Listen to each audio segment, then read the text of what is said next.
मते लगुची तुम दी जन को मोर साहाय्य करबा कथा नहले एमिति न हो आम चार जनक भितर जणे के शिकार हो जाऊ। मिंकुर कथा शुणी व्हाइटी आ हैरी दी जन गंभीर हो गले। हैरी व्हाइटी आड़ को देखिकी कहला, मिंकु ठीक कहूची बाइडी, एमिति न हो आमे माने भी रहस्यमय भाबरे निखोज हो जाऊ। आमको साहाय्य करबा कथा खोजिकी बाहर करबा को। ठीक अछि आमे तुमको साहाय्य करबा, हेले केमिति साहाय्य करबा। व्हाइटीर कथा शुणी मिंकु गभीर चिंतार जाए पशिगला। आउ से व्हाइटी को कहला, आमको आगे से सबु घर को जीवाकू पड़िबो जोठिरु पशु माने निखोज होइछंती।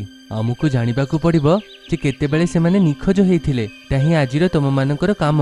आमे सबु घर रे जाई की पचारि आसिलु। मो भी समस्तंक घर को जाई पचारिली। समस्तंक मन बहुत दुख आ बहुत जीव जंतु तो जंगल छाड़ी चली जीवाकू कहउछंते। मो भी जाई की समस्तंक पचारिली, हेले गोटे आश्चर्य अछि। को कथा? जो जंतु माने निखोज होइछंती ता आगरे से माने ब्लांकी सहित थिले। मिंकु किछि चिंता करिके कहला, ता माने एटा हैला ब्लांकी को किछि गोटे जण अछि। ता परदिन लायन मीटिंग रे मिंकु पूरा गर्वर सहित जाय ठिया हैला। हेले तमे कोन जानि पारिलो मिंकु? महाराज दोषी आम मानक मझिरे ही अछि जणे जी तैयारी हेतिबा मांस बदल रे शिकारी मानक संगे डील करिछि। सिए आउ किए नुहे